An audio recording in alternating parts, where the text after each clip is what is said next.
За удаа та бүхэндээ булан тэмдэглээ өргөж байна. Энэ удаад нэгэн бүсгүй удаа надад хандсан байгаа. За тэгэхээр хоёулаа яриагаа өрнүүлнэ. За та болохоор нөгөө гэр бүлийн гадуур харилцаа болон гэр бүлийн хүчрхийлэлд өртөж байгаа тухайгаа ярьж ирсэн. Тэгэхээр нөхөртөөгөө та хэдэн жил танилцсан? Тэр тухайгаа яриа явуулчаарай.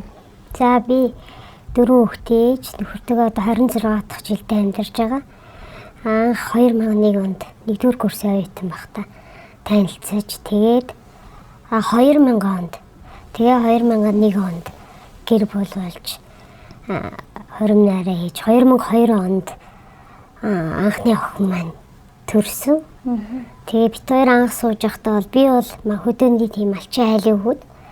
Дээрээ 4 ахтай 3 өвч дүүтэй ингээ эсвэлээ аав ээжтэйгээ тэгээд хөдөө сайхан амьдарч хөдөөний тийм алчин айлын хүн баггүй.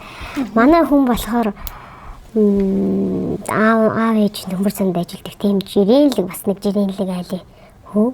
Тэгтээ эмээ өвөө дээр өсчихсэн. Аав ээжээсээ ер нь бол хол хүндий өсчихсэн. Тэгээд ер нь нэг тийм дураараа айлын том хүүхэд байхгүй. Би болохоор доороос 2 дахь хүүхэд нь. Тэгээ ер нь нэг тийм дураараа эмээ өвөө дээр өсчихсэн болохоор уг нь эмээ өвөө дээр өссөн хүүхдэд чинь нэг тийм хүмүүжил сайтай гайгүй дээ ш. Манай хүн болохоор тийм амар дураараа жоохон тийм надтай суугаас өмнө ер нь тэр өөрийнх нь ярьж байгаагаар бол ер нь нэлээ ширүүн тийм танхаа төмөр цан тийм танхаа нөхдүүдтэй нийлжсэн. Тэгээ надтай суугаад би тэр нөхдүүдээсээ салсан. Миний их найзуу шороо оронгоор явсан. Би тэгэл яг чамтай суугаад ерөөс нь найз нь одоо ингээд гэр бүлтэй боллоо, өр хүүхэдтэй боллоо. Гээд ингээд салсан гэж ярьдаг байхгүй. Одоо ч ер нь зарим нөхдүүд нь хэцүү нөхдүүдтэй нийлэхгүй л дээ. За тэгэхээр та бол надад хандахтаа ер нь л тий гэр бүлийн гадуур харилцаа үүсгээ тий зан характер нэлээд өөрчлөгдсөн гэсэн. Энэ бол хэдэн жилийн өмнө ийм асуудал болоод яв. Тэгээ намайг ингээд үе зоддог байсан. 2008 онд хаа бас нэг согтуу намайг ингээд зодож бүр үүдэн шүтг болгочихсан. Үүдэн шүтнүүдийг.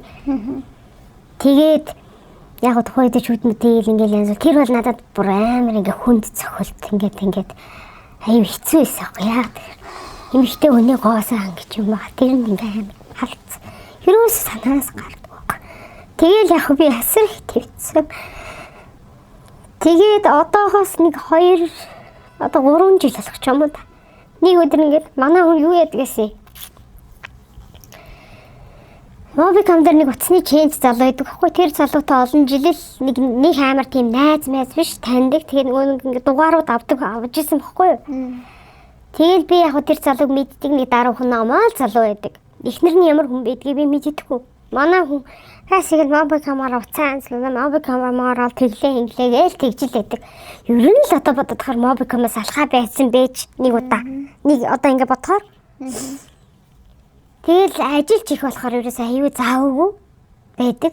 Тэгэл манай хүн гадуур ажилтаа тэгэл яам тамгаар их ажилтаа байдаг. Тэгэл тэр яам дээр чуралдаа, энэ яам дээр чуралдаа, тэр холбоон дээр чуралдаа, тийм газар чуралдаа гэж өдөржин байдаг. Би ажиллаа хийгээл байж лээд өөр хүүхд ингээл яадаг.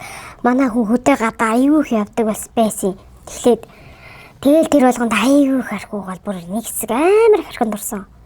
Тэгээ одоо ч гэсэн ер нь тэгж байгаа. Тэгээ нэг 3 жилийн өмнө ингээд машин ингээ явж исэн чи бид хоёр манай лагаар гэдэггүй лаагарлуу ингээ нэг орой явжсэн ч утсан дуурайд гэсэн чи манай эхнэрээс дугаар авсан уу ингээл манай нөхрийн ч дуугарцаал нөгөөтгийнхэн ч яриа аяга надад ингээ нэг чанга ярьжсэн болохоор тэгсэн чи явуулсан байрсан болол бөө юм боллоо. Тэгэл би гайхаал нэг хаахтар би ч нэг амар тэгж сонин содон тэгж амар тэгж хүлээж авсан чгүй. Тэгэл байгаал тэгэл манай хүн бити балаараа дамжуулаад өгөө болол тэгжсэн л тавьчлаа. Тэгээ юу болоод байгаа гэсэн чи нөгөө балаа чинь нөгөө дугаар авсан чи нөгөө эхнэртэйгээ хардаад намайг солиорж юм да согтуу ах шиг байна гэлтэглээ. Ямар солиотой ингээл тухай тийм юм болол өнгөрсөн. Яг тийм. Тэгээ тэрнээс ер нь тэгэл манай хүний зан ааш ер нь ингээд суусан цагаас хойш хондог нэгсэл, арх уудаг нэгсэл нэг хоног арх уудаг гэсэн бол 3 болоод 3, 5, 7, 10, 14 болоод тэгэл ингээл манайх лагартаа хотод гэртээ тэгэнгүүт хотын гэрт ангууд лагар руу явж уулаа гээл ингэдэг. Тэгээ лагарт ингээл араас нь очихоор хот руу явлаа. Ерөөсөө ингээл нэг юм сони ингээл надаас нэг дөлсөн цугтаасан гэр орондох яг хөндий надад яг мэддэгдээд байгаа байхгүй юу. Хүнд чинь бас нэг совин гэж юм байт юм бэл. Тэгээд нөхөртэй болохоор бүр найз нар гүйлчтэй юм л ш. Би зөндөө л найз нөхдөдтэйсэн. Би тийм багасаа тийм шоу удаж тэгж өсөөгүй, аригтаарс бараг тэгж уудагч байсан. Тэгэл найзгүй болчих. Тэгэл яг л амьдралын төлөөл байсан байгаа байхгүй юу? Надад амар хүнд хөлтүүдийг өгчээсэн. Тэр болгоны нэг хүнийг твчсэн. Би одоо бодохоор би ямар тэнэг юм шиг твчээ. Нэг хүн намайг ингээд ором. Тэгэл би тэгсэн ирнэ. Өрхийн дээр хүн хайн минь хүүхдүүд юм эцэг. Тэгэл би доромжлуулсан хэрнээ би энэ хүнийг заяа уучлаарай миний хань. Тэгээд би аман дээр ингээд уучлалт хэлээгүй ч гэсэн би үйлдэлээр бүгдийг твчиж үйлдэлээрээ бүх юм үзүүлж явж ирсэн. Би өөртөнчлөлт чи бол худлаа нэг уучлаарай л гэдэг худлаа л нэг сүгдэс залбираад би дахиж тийхгүйгээл өвдөг тэрэл уйлал тэгдэг хаав юм чи. Одоо тэгээд таныг одоо үүдэн шүднүүд чинь хуугцчихжсэн гэсэн үүдэн шүд эдэн шүд байдгүй. Ингээл үүдэн 4 шүд байхгүй шүү. Тэгээд нөгөө тухай тэр шүд чинь ингээд нэг хоёр нь бүр ингээд авахаас өөр аргагүй болол тэгээд ингээд хоёрын нэг өвтэйг янзлж байгаа л ингээд нөгөө бүрээсийг янзлсан сүүл рүүгээ тэр шүд чинь дотроо тэр бүрээс чинь дотроо болдгоо юм байл ш олон жил болохоор тэгээ аваад дахиад ингээд хоёр талын захын шүдэн дээр ингээд тогтоох. Тэгээд амар хэцүү аа. Өөр гар үр зоддаг гэсэн яаж зодох вэ тэгээд? Дандаа хүний тархитлагаар ингээл урагшаа маргашаа ажиллаар зөндөө явна. Хизээч миний нүүр ам руу ингээд амар зоддог хүмүүс эдээс ингээд нүүр амын тихгүй амын бол нэг юм уу санаатай. Дандаа хүний даалт. Өгөө бол зүгээр толгоор бөмбөрт чинь. Тэгэл уурд ингээл ажил төрлөөр явж яхад нөгөө орчуулагч ингээл залуудаа уртл хардна амар ааштай. Арх ухаараа тавтаргүй амар ааштай дандаа шунжуун ийм хэцүү тэгэл ингээл та тэгээд тухайд ер нь ингээд зодоход нь цагдаагийн байгууллага тандчихсэн үү? Яг ханддаггүй байсан. Тэгээ сүүлийн энэ 3 жил бол намайг нэрээстэй. За 2 жил бол ер нь амар сэтгэл зүйн дарамтаар бүр ингээд яг нүдэн дээр ингээд хорлоод авахгүй ч гэсэн ингээл ерөөсөө ингээл хажууд инээ сууж байгаа л ингээл бүр сэтгэл зүйн дарамт тэр яасан бэ гэхлээр тэр хүүхэн ингээд нөхөр ингээд хардаад ийм болсон шүү дээ. Жил гарангийн дараа угаасаа л мэдэгдсэн байсан. Би ерөөс салъя аюу утгагүй амьдарч байна. Маш утгагүй амьдарч байна. Одоо миний хүүхдүүд эхний 2 хүүхд маань аюу том ингээд өсвөр насны хүүхдүүдэд зааж байна. Тэгээ өөгч биш болчихаач биш амьдарч байна. Би хүн харахад нэг сайхан нөхөртэй байна. Яг нөхөргүй юм шиг би явж байна. Миний сэтгэл зүйч болохгүй. Би чамайг хүлээж авч чадахгүй байна. Яа тэгэхээр цаашаа санаатай чи сэтгэл чинь миний яаж би чинь байгаа мөртлөө сэтгэл чинь өөр газар байгаад байна. Тэрийг би мэдрээдсэн байхгүй олон жил. Сэтгэл чинь өөр газар байгаад байна. Тийм болохоор ерөөсөө эвлэлт нэг чадахгүй ингэсний орон зүгээр чи яв.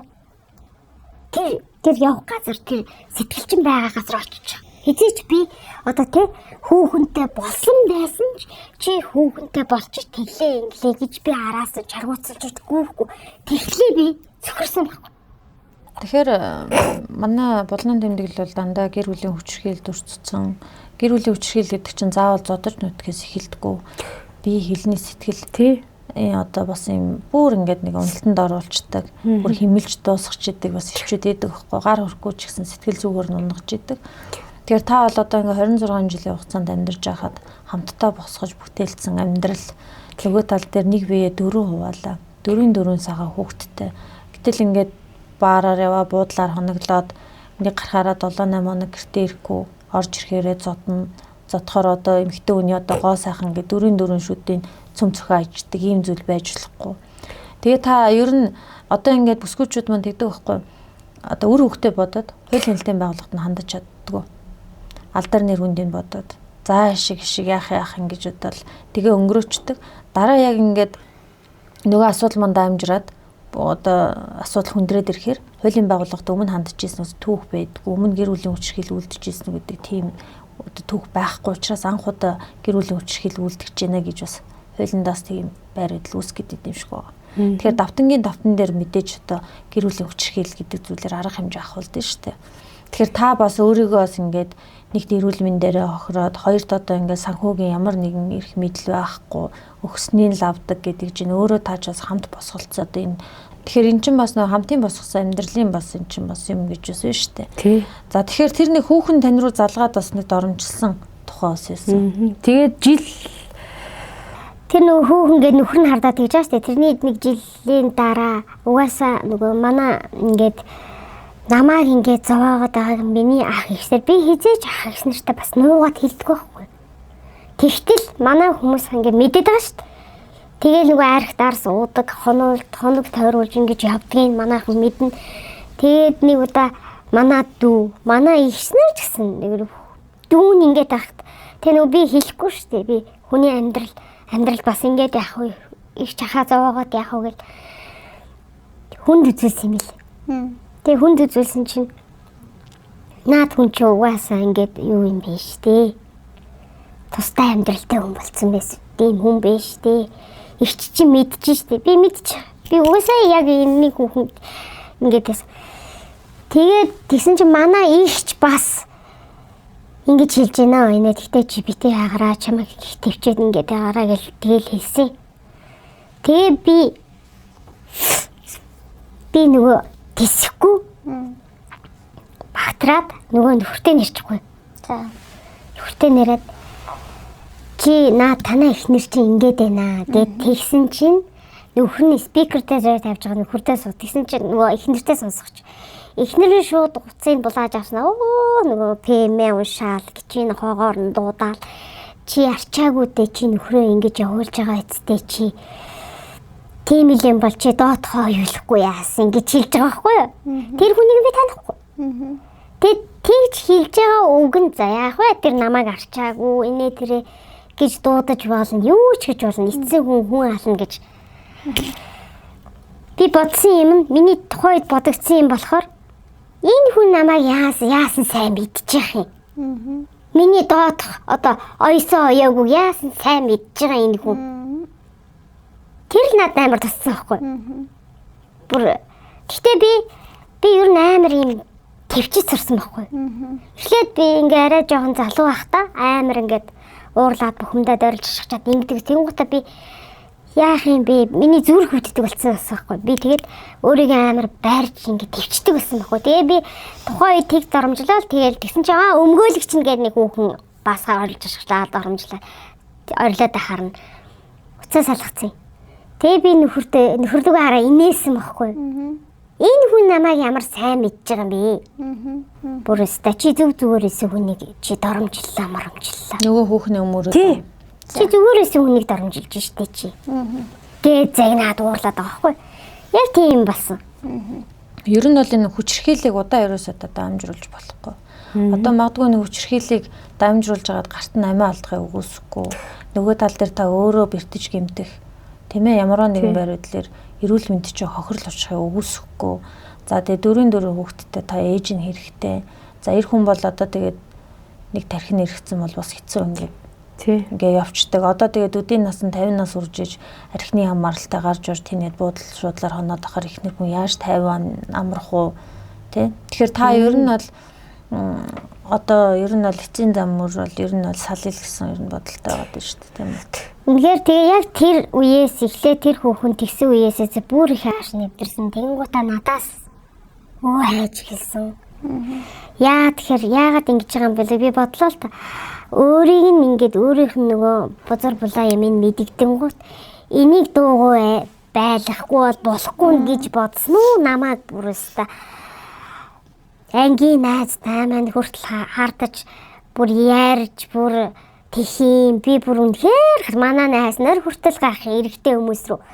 За тэгээ ажил хэргийн холбоотой нэг залуутаа хардаад бүр бөө юм болоод эхнэр лүүн яриад өөртөө яриад ямар ч үгэн тэр бол өөрийнх нь таньдаг хүн байхгүй юу? Таньдаг хүн замын өдөр тэр ингээд машин тэргээр ингэж гаргадаг тийм надаас бүр 7-8 дүү жоохоо хүүхэд бид хоёрын ажилд аюуг тусалдаг тийм хүүхэд тийм миний дүү шиг хүнтэй зүгээр шууд тулгаал зүгээр надад хүч хэрэглээл тэгээд яасан бэ гэсэн чинь нөгөө залуутай хараад их нэртэй нагаад энэ хоёр явуулсан байна. Үнэхээр юу ч надад тийм цав байдгүй. Би 4-4 хүүхэд гаргахад би гам барьж үзээгүй. Би төрөн төртөл хамгийн сүүлийнхээ хүүхдийг би яг өвдөөд ажил дээрээ суужгаад өвдөөд очиж интернетэд очиж төрж исэн. Тэгээ гэр бүлийн хүчирхийлийг тэсээ төвчээд яваад иж болохгүй гэж. Гэр бүлийн хүчирхийл чинь даамжраад өөрөө хүнийг ямар ч байр байдалд хүргэдэг. Тэгэхээр энэ ер нь бол хүчирхийлд үлдгэсэн бол та тухайн одоо хуулийн хэлтийн байгууллагад заавал хандж явах хэрэгтэй. Эргээдээ өөрийгөө бодох. Хэрвээ ямарваа нэг юм болоход шүүхийн байгууллага юм уу одоо тодорхой хэмжээнд хууль хүчний байгууллага юм очиход та өмнө одоо юм хүчирхийл үлдэжсэн гэдэг түүхэн байх хэрэгтэй гэдэг байхгүй. Одоо та ингээд эмэгтэй хүний 4-4 үүдний шүдээ цөм цохилдсан шүдгүү ингээд одоо хиймэл шүдтэй явж штэ. Тэгэхээр энэ ч гэсэн ер нь бол болохгүй асуудал байхгүй. Өөрийнх нь юм муухай илчлэнгуут эрэгтэй хүчний тийм ээ. Энийг ерөөсөө л дарж авахгүй бол одоо энийг намайг дарамтлах гэж боддtiin үү? Бүр аюу тийм өчөө хүн цантаа. За тэгээд тэр хооронд чинь энэ сүүлийн 2 жил бүр илүү их цадсан. Энэ 6 сар, за 5 сарын сүүлээр би нэг хөдөө явчаад ирсэн чинь манай хүүхэд ээжээ зүгээрсэн манай хүн жар хүүгааг байсан. Ээжээ та хаана явна гэд. Яасан миний хүүхэд чинь аавч орж ирээд намайг зодоод байна. Яасан чи өөдөөс нь хэрэлдэж маргалдаж юм болсон юм гэж. Үгүй өчигдөр орой ингээд 2 дүүг загнаад ингээд 2 дүүг зодсон юм аа. Тэгэхээр би уурлаа та яагаад 2 хүүхдэр ингээд байгаа юм бэ гэд. Тэгээд өдөр ажилдаа очиод ингээд орж ирээд над руу бас ингээд хэрүүлүүдэд ингээд байна. Тэгэхээр ингээд би зодох гээд айрахаар ингээд гарын ингээд тэрвэрэд ингэсэн чинь намайг багалзуурдаж унгаагаад миний хоолуун дээр шахаж миний тарих толгоороо нүүрлээ өшгөлж юм. Тэгээ би сандраа ирсэн чинь уйлчихсан ингээ хамрынхны энд ингээ хавдчихсан. Тэгээд яасан гэсэн чи зүгээр байсан. Би юу гэж автаа зодтолдох юм бэ? Миний хоолой багалзуур шиг шахлаа. Хитэд удаа тэгж намайг зодохоор л нөгөө хүүхч ээжигээ өмөрөд та яагаад амгах юу урд нь тэгдэг байсан. Одоо энэ сүүлийн 2 жил бүр улам авирны нэмтээр. Тэгэл ерөөсөө тэгэхээр л гараа. Тэгэхээр ер нь бол ийм хүчирхийлд өртөж байгаа маш олон бүсгүйчүүд байдгаа. Тэгэхээр ямар нэгэн зүйлийг даамжруулж болохгүй. Эргээд бас хохирогч нь та өөрөө болдог. Тэгэхээр сэтгэл зүй, биеийн хилэмж одоо бид ингэж халдж гин гэдэг нь эргээд бас хүнд асуудал руу шилж өгье. Эргээд магадгүй одоо том хүүч нь аавтайгаа янз бүр болж байгаад гарт нь гэртэж гин тийм хамгийн гол нь тэгж яаж. Тэгэхээр энэ зүйлэн дээр та бас өөрөө бас бодолтой байх хэрэгтэй. Дулаан тэмдэглэл бол цааш үргэлжлэн. Тэгэхээр над дээр ирсэн одоо бүсгүй маань 26 жил ханьсан хандаа бас тийм ээ одоо хамтдаа босгосон амьдралын зам мөр одоо энэ урт зам мөрд их зүйлийг хичээж босгосон. Гэтэл эргээ харахад өөрийнх нь нэр дээр нэг юм байдгүй, өөрөө мөнгөний эрх мэдэл байдгүй. За тэгээ нөхрөн гараа шоудаад алга болчдөг. За тэгээд өөрийн хүртэл одоо ингэж зодддаг. Одоо би хэлний хүчирхийл одоо их үлддэг. Ийм залуугийн одоо өнөөдрийн тэмдэглэлтээс оруулж байна. Тэгэхээр дараагийн тэмдэглэлээр та бүхэнтэйгээ уулзах болно.